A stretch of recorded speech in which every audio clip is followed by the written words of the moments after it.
உன்கிட்ட நான் நிறைய தடவை கேட்டிருக்கேன். நீயும் என்கிட்ட ஏதோ பதில் சொல்லியிருக்க.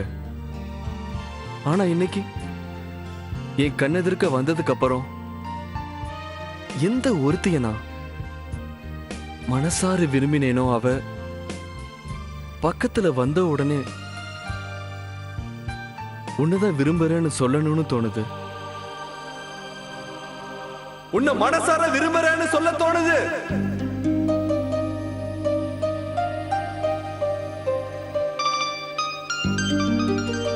உன்னை பார்க்கறதுக்கு முன்னால எனக்கு என் அன்போட மரியாதை எனக்கு புரியாம இருந்தது. அன்புக்கு இவ்வளவு சக்தி இருக்குன்னு எனக்கு தெரியாம இருந்தது.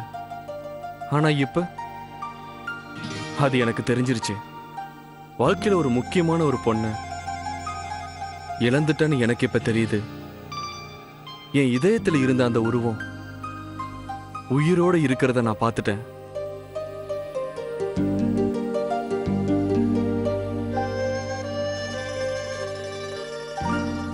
என் மனசுல பதிஞ்ச அந்த உருவம், அன்பால பதிஞ்ச உருவம் என் கண்ணு முன்னாடி வந்து நிக்கும்போது அதை என்னால விடவே முடியாது. நான் விடவும் தயாரா இல்ல. நீ மறுபடியும் என்ன எப்ப பார்க்க போற? அதான் எனக்கு பயமா இருக்கு.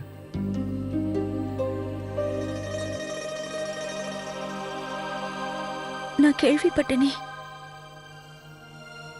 உங்களுக்கு ஏற்கனவே கல்யாணம் ஆயிடுச்சுன்னு.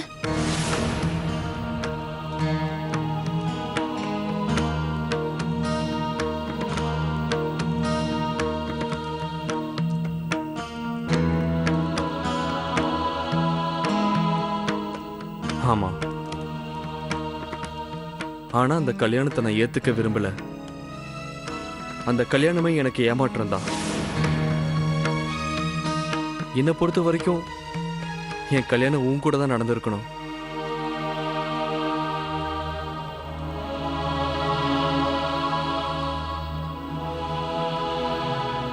என் இதயத்துல எனக்குன்னு ஒரு மணப்பெண் இருக்கா. அவளுக்குன்னு ஒரு உருவம் இருக்கு. அது உன் உருவம் தான்.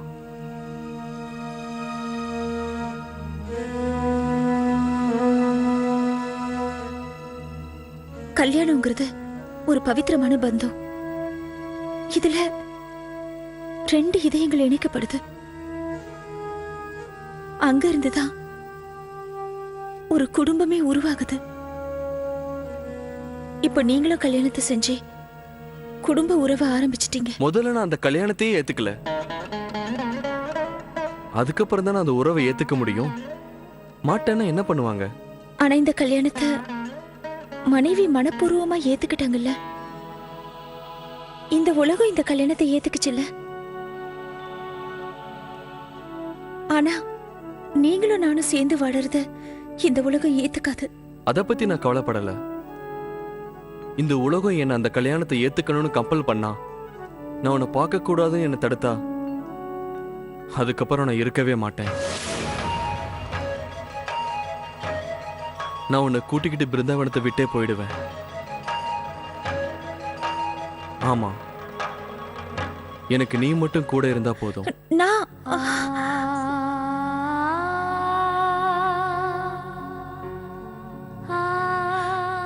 என்னால உங்க கூட வர முடியாது.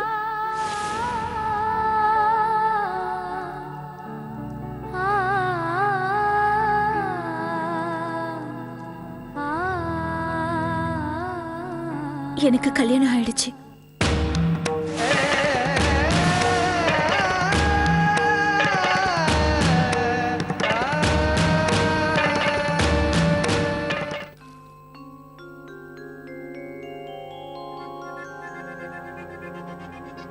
எங்க போனா இந்த ராதிகா?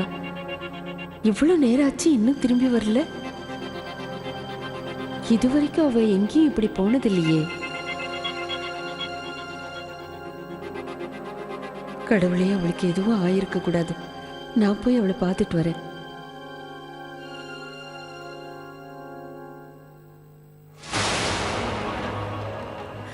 நான்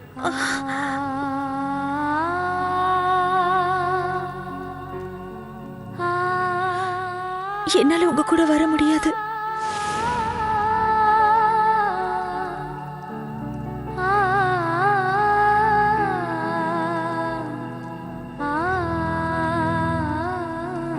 எனக்கு கல்யாணம் ஆயிடுச்சு.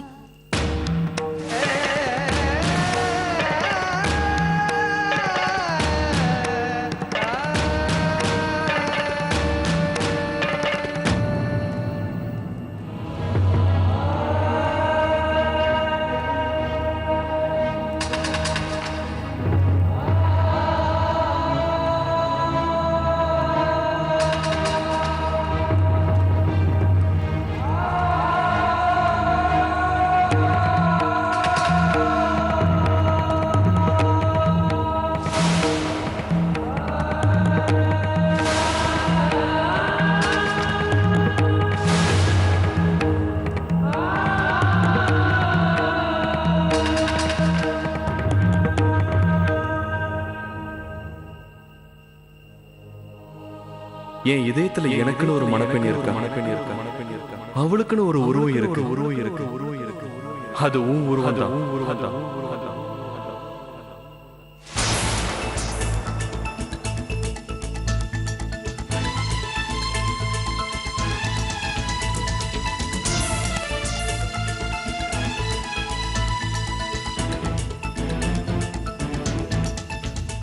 என்ன மன்னிச்சிடுங்க.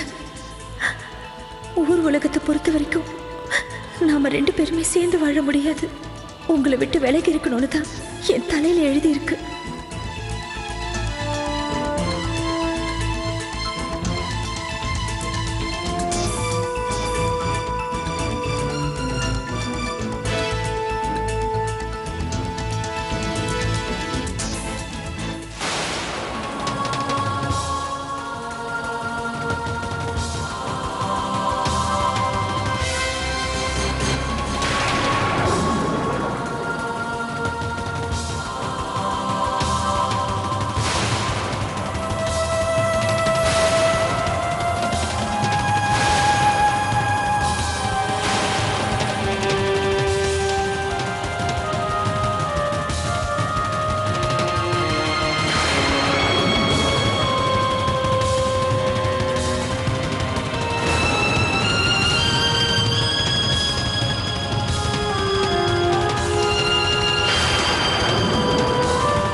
தேவா,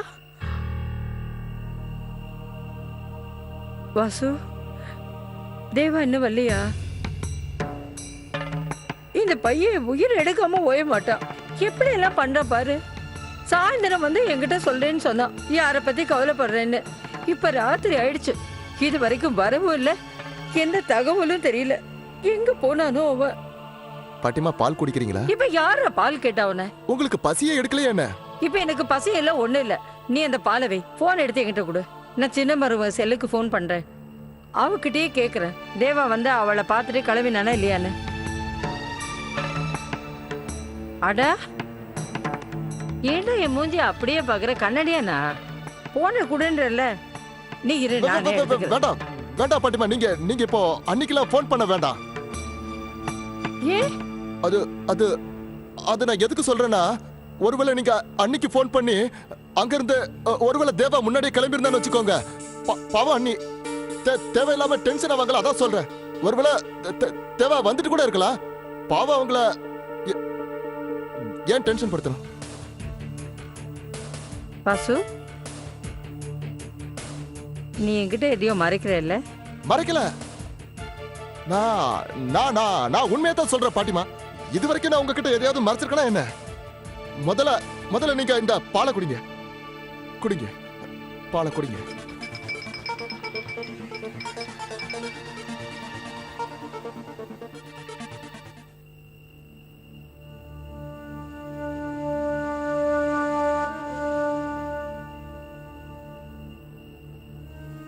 ஒருவேளை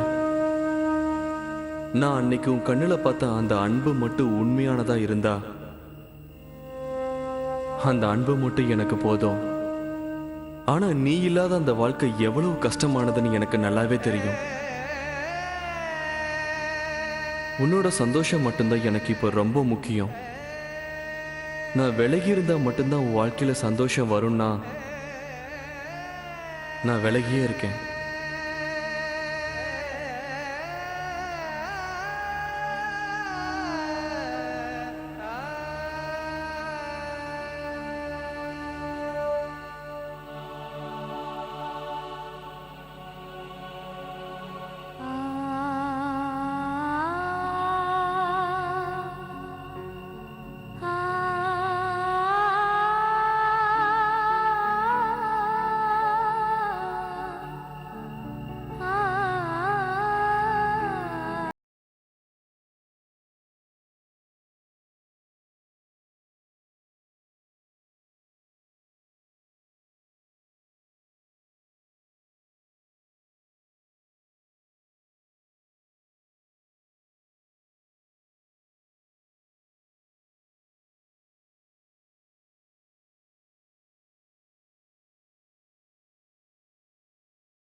இந்த போன் வேற.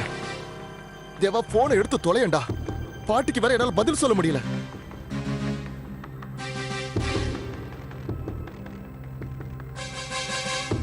எடுத்துறா ப்ளீஸ், எடுத்துறா.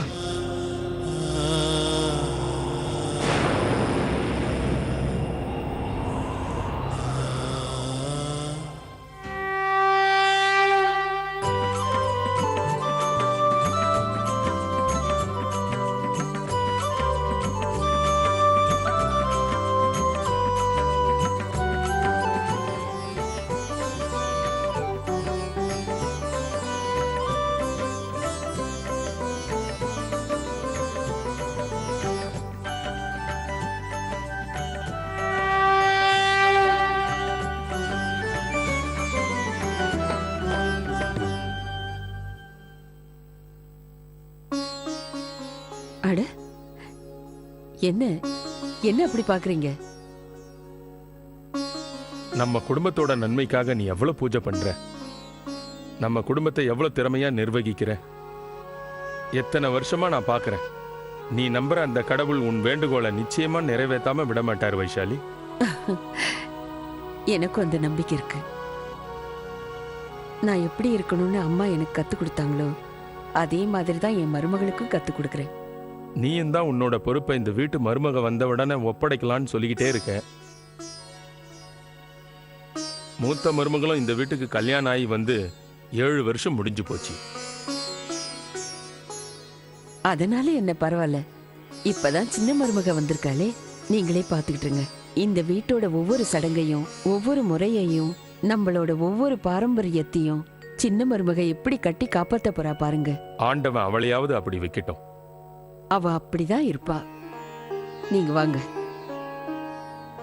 பூஜை அறையில் நின்னுக்கிட்டு தேவையில்லாத எதையும் யோசிச்சுட்டு இருக்காதீங்க. நீங்க வாங்க.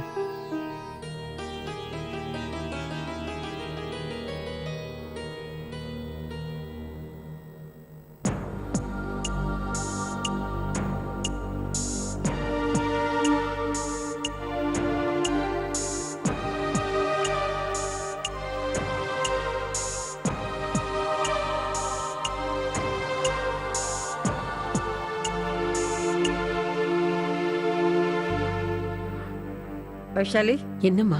உனக்கு தெரியுமா தேவன் எங்க போயிருக்கான்னு? ஓ, இல்லையேம்மா. எனக்கு எதுவும் தெரியாதே. ஒண்ணுமே புரியல. இவ்வளவு நேரம் ஆச்சு, போன பையன் இன்னும் திரும்பி வரவே இல்லை. யாருமே கவலைப்படல. எனக்கு அதான் ஒண்ணுமே புரிய மாட்டேங்குது.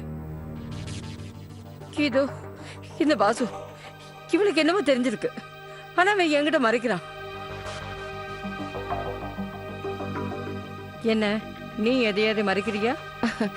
இல்லையேம்மா, அப்படியெல்லாம் ஒண்ணு இல்லையே. நீங்க தான் வீணா கவலைப்பட்டுக்கிட்டு இருக்கீங்க. என்னமாச்சு அம்மா? உங்களுக்கு ஒண்ணு இல்லையே?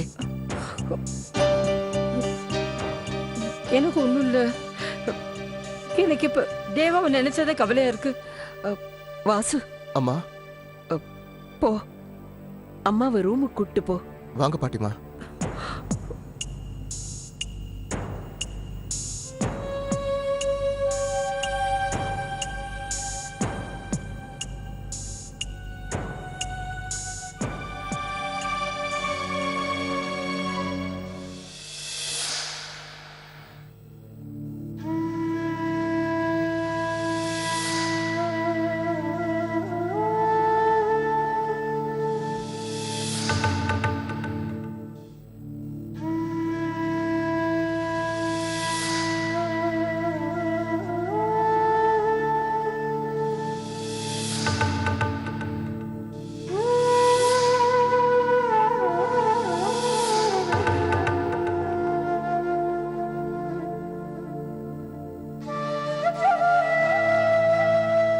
தேவகி, கோவில்ல எல்லா வேலையும் முடிச்சுட்டு வந்துட்டேன்.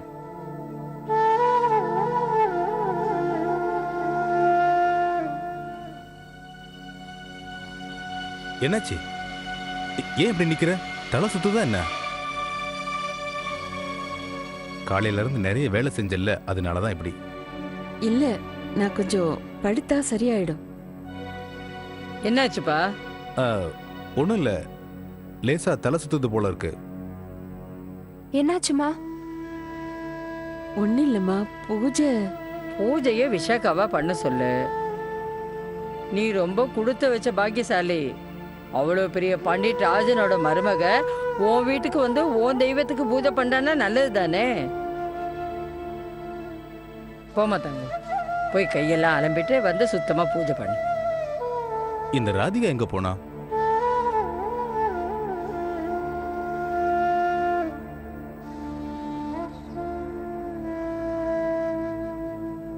ஏ ராதிகா,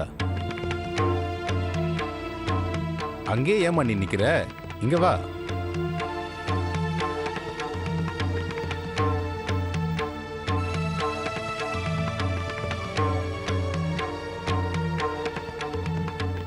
ராத்திரி இவ்வளவு நேரம் ஆயிடுச்சு, எங்க போயிட்டு வர்ற நீ? அது வந்து கோயிலுக்குப்பா. ஆமா, எப்ப பாரு கோவில் கோவில் கோயில், கோவிலையே சுத்திக்கிட்டே இரு. இந்த ஊர்ல இருக்கிறவங்க எல்லாம் என்ன சொல்றாங்க? இந்த பொண்ணை வீட்டை விட்டு அனுப்பிடுங்கன்றாங்க. அம்மா, எப்ப பார்த்தாலும் ஏன் அவன் மேல எரிஞ்சு எரிஞ்சு விழுறீங்க? விழலடா, விழல. நான் அப்படியே வாயை மூடிட்டு இருக்கேன். இதே நீ வளர்த்த பொண்ணு சுத்துற மாதிரி என்னோட சொந்த பேத்தி சுத்துனா நீ வாயை மூடிட்டு சும்மா இருப்பியா? என்ன இருக்க மாட்டேல்ல? அம்மா, கொஞ்ச நேரம் பேசாம இருங்க. சும்மா எரிஞ்சு கொட்டி. நான் சொன்ன எங்க கேட்க போறாம? ஒரு நாளைக்கு தன்னால அனுபவிப்ப, அப்ப தெரியும்.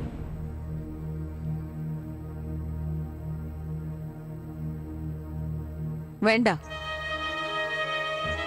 விஷாக்கா பண்ணட்டும். விஷாக்கா, என்னம்மா? இந்த விளக்கெல்லாம் கொஞ்சம் தொடச்சு வை.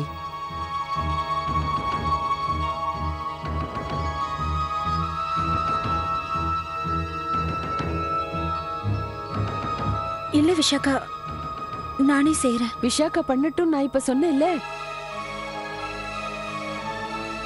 நீ அதுல கை வைக்காத.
எங்கிட்ட கோச்சிட்டு போனா.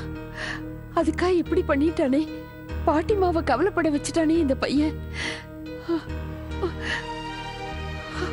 வீட்டுக்கு திரும்பி வந்துடு தேவா.